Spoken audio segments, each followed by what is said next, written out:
Хүний хөгжил, хүний эрхийг дэдэлсэн засаглал гэсэн энэ хоёр чухал зүйлийг одоо шингээж өгч байгаад маш их баяртай байна. За, хөтөлбөрийн 3-ын 4-ийн 21 дээр цалинтай эцэг их нийгмийн хамгааллын бодлогыг олон улсын жишгт нийцүүлэн боловсронгуй болгоно гэд ингээд заасан байгаа. Гэхдээ энэ бол яг 25 оны юун дээр хүний өршлийн бодлого хүний эрхийг юу ах дээр орж ирээгүй байна. Эсвэл энэ нийт нэгдсэн юугаар явах юм болов.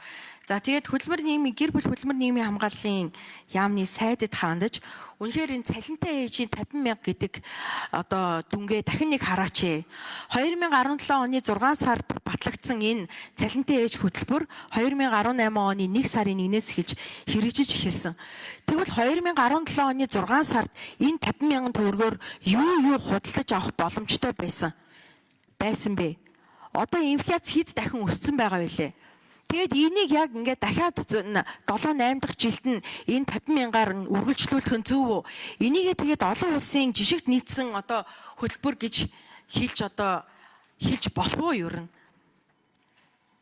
За өнгөрсөн хугацаанд бол өнгөрсөн онд бол нийт хэд гинэ 175,000 орчим ээжүүдэд одоо юу хийсэн юм бэ? Миний бодлоор бол сайдад хандаж хэлэхэд 0-3 нас хүртэлх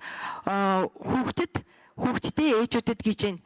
Энийг миний бодлоор тодорхой хэмжээгээр насыг нь одоо хумяад 0-2 настай хүүхдтэй ээжүүдэд олгоно гэд энэ мөнгөн дүнг нь инфляцид одоо нийцсэн энэ одоо боломжоор нэмэгдүүлээд тэгээд харин одоо нөгөө яасал цэцэрлэгийн одоо бодлогыг дахин сэргээх энэ яасал цэцэрлэгийн хэрэгжилтийг дахин одоо сэргээвэл яасан бэ гэсэн ийм саналтай байсан юм а. Би түрүү бол санал хэлэхдээ хоцорсон учраас үг хэлэхдээ ингээд хэлж байна. За тэгээд дээрэс нь одоо энэ хүний хөгжлийн бодлого дээр миний сонголт орон нутаг гэсэн энэ бас хөтөлбөр байгаа. Яг үүндээ Улаанбаатар хотоос залуучууд орон нутгийг зориод тэнд ажиллаж амьдраад цэвэр агаарт нь хүүхдүүдэд байлгая. За тий өөрсдөө боломжит хөдөлмөр эрхлэе. Хөдөө аж ахуй газар тариалан юу гэдгийг боломжит хөдөлмөр эрхлэгээд очихоор хамгийн том одоо чөтгөр тушаан нь ер нь бол тухайн орон нутгийн засаг дарга нар байдаг шүү. Энэ дээр бас сайн анхаарал өгөөсэй гэж бодож байна.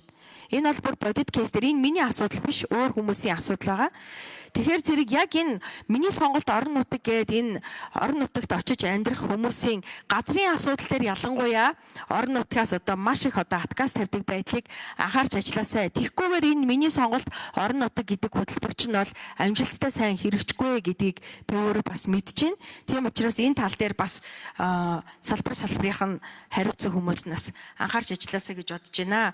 Тэгээд бүр дахин анхааруулж хэлэхэд энэ цалинтай ээжийн 50,000 хөтөлбөрийг үнэхээр яг энэ цаг үед 50,000 төгрөгөнд хүүхдийн 2-3 өдрийн хэрэглээний одоо хэрэгцээний зүйлийг ч одоо худалдаж авах боломжгүй байгаа гэдгийг үнэхээр бодит амьдралаа хөрсөө үнийн өсөлтөө бараа бүтээгдэхүүний үн өсөлтөө сайн мэдээсэй.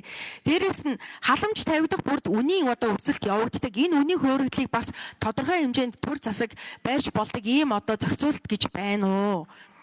Энэ тал дээр бол үнэхээр одоо төр засаг бас анхаарч ажилламаар байна. Тэгэхээр дахин хэлэхэд цалинтай ээжийн 50,000-ыг бол зайлшгүй нэмэгдүүлэх хэрэгцээ шаардлага байна.